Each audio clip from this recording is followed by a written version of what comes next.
Hey YouTubers. I ran into a situation yesterday which I think is kind of funny, but I felt really bad for the person it was happening to. I had a conversation. Someone has a group online, and that group is well intentioned. It's about their own spirituality and sharing that. They post all those wonderful spiritual sayings, different posts and quotes from people like Rumi and people like the Dalai Lama. And it's like you see these across the net, but I've seen this funny attitude. It almost seems like the spirituality inside of some of these people is just because they're following a trend. Maybe they were materialistic. Maybe they were horribly selfish. Okay? Or let's say in this case, it almost seems like they were egocentric in each of those situations. And then they come to spirituality and New Age movement, and they are very much about, well, how do I make money from it? How do I, how do I stay above everybody else? Wait a minute, that statement right there. How do I stay above everyone else in a spiritual movement? I'm a highly spiritual person. I know you've seen some of my posts on here. I can be a little bit airy, a little bit dreamy. I have really well intentions. Just so you know, I support families in transition. I post about them all the time on Twitter. I post about them, for people to give to them on Twitter, give to them on Facebook, and I personally give to them. I wish I could give a heck of a lot more. My goals in life are to have so much wonderful abundance that I can share with them extensively. Okay? That's Families in Transition in New Hampshire. Look them up and give. Okay? That's my plug for them. Okay, so I'm talking with this person, and, I got to admit, when I meet some people, at first it was really amazing because it was a nice conversation. I was just introducing myself. I said I like the site, and, I'm not even friends with this person. I was just introducing myself to the host of the site, person who created it, one of the admins, but I think the only admin. And it went about that, I was just talking about some situation that was going on in my life, and I'm trying to find some answers. But when one spiritual person is talking to another, okay, when you're presented with someone and it's the opposite, where someone's coming to me, or I've asked someone, hey, you seem to be down, what's going on? I listen to them, and I listen to them extensively, and I ask them questions that I want them to ask of themselves. I want them to look at themselves and look for the rhyme and reasons. I do not point out to them what their issues may have been that caused them to go down this road. I know I'm 100% responsible for everything that's happened in my life. Now, I'm not, I lost a wife about 5 years ago, and I do not believe I'm responsible for losing my wife. But you never know. You never know how much karma I was asking my wife to swallow for us and all our children. So we all have a hand in things, but when it comes to life and death, I have this real belief that we have a time limit, and it was set way before we got here. So aside from that, in my conversations with this person, I take an equal. I want them to feel like an equal. I want them to share anything they want, and they were asking me to share. But what's funny is the person was in an arrogant state after a little while, because I have some incredible metaphysical and spiritual experiences that have happened throughout my whole life. Some strange things I could never explain, and things that solved themselves just by pure faith. And when I was 100% in a church and stuff like that, and now where I am incredibly spiritual and practice a much more nature-based religion with still Christ as a part of my life, okay? I can't throw that away because I have a certain relationship. That's mine alone, not recruiting for the church, okay? Because I don't belong to one. But each of you have your own path and your own way that will get you the answers that you need, all right? Sometimes you get answers the hard way, all right? And then sometimes you get answers by being able to be learning to sit still, learning to meditate, and hearing things after all, after you're able to. You can never silence everything, but you can get yourself into a discipline where you're learning to receive information.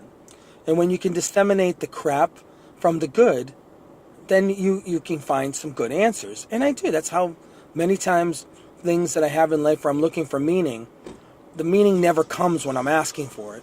It comes later on when I'm just not. Or in dreams, or in the shower.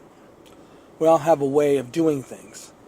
I just felt really bad for this person because they, in their minds, at the end of the day, they come to find out she thinks we're in some kind of session where she is the doctor and I am the student.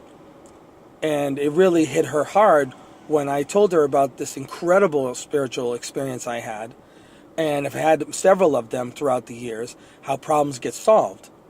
And I'm not going to go into it now, but I was telling her about one instance, and she almost got offended. It's like she believes that her spiritual equality, she's telling me that everyone is equal in this universe. But then when presented with someone who's her equal, she didn't like that very much. And it's like, wow, your ego didn't travel very far. It just you became egoic about spirituality. And I'm really happy for you that you spend all your time, having some type of therapy with real people. Because she went on to tell me that she gets paid to do this, okay? And that she has a hard time doing this with men. Well, we spent half the day, not kidding, probably about 6 hours over the course of the day, at different points in time. We weren't in a constant conversation, just texting back and forth. And I have no expectation from it. Just someone I met, and it was having a great conversation.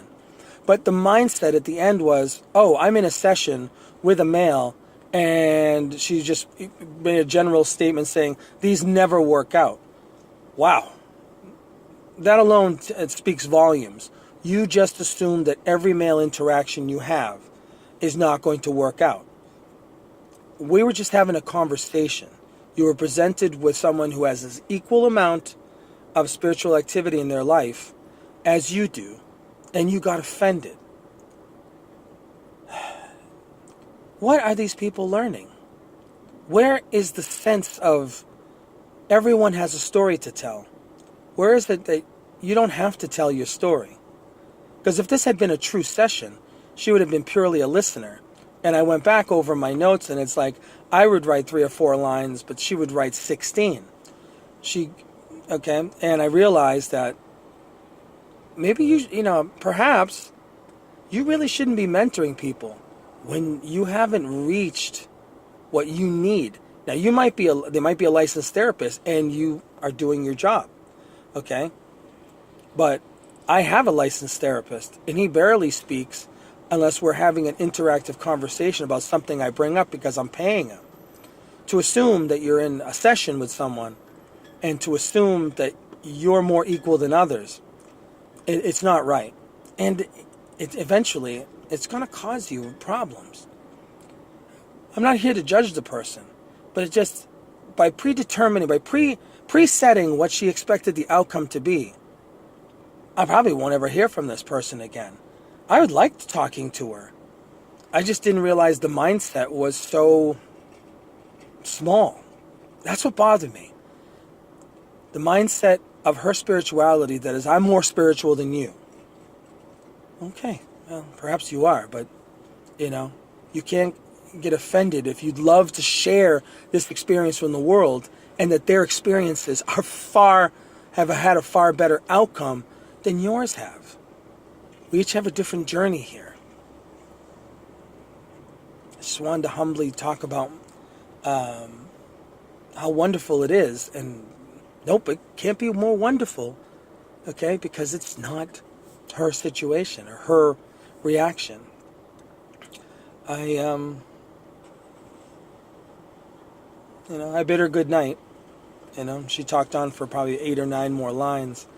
And I said, well, perhaps you're right. And I just wanted it to be done because I'm not there to argue. How can we have great spiritual conversations with arguments? Everyone quotes Rumi all day long. But do they realize that he was an obsessed man with a person he loved and could never let go of? And he wrote out of desperation because he had no other way to express his love to this woman. So he wrote to ease his pain. And it was beautiful. These are beautiful love poems of intense love. But it's also an obsession that he couldn't let go of. What was the point of his life sitting across the street from the temple, knowing the woman that he loved is no longer attainable in any way? And so he dedicates his life to writing this beautiful poetry and then dies. What kind of life is that? If he had never written a word, okay, yeah, it would be really a big loss. I loved listening to some of that stuff. But I also realized what was in the mind of the head of that guy. Why wasn't there someone else? Why couldn't he move on? Why was he so obsessed? These are egocentric and very, very selfish feelings and emotions. Someone whom he could have had such an incredible relationship with all that wonderful emotion. They didn't get to enjoy it. I'm very careful about my poets because most of the great ones either killed themselves, went crazy, okay? And some other great ones just don't even know what to do with their life. They're ready to leave this world in any second. So, I don't know. I pray for her in my way, and I wish her a good life because, wow, and damn. So, see you later. If you listen this long, remember, families in transition, they need your help of New Hampshire.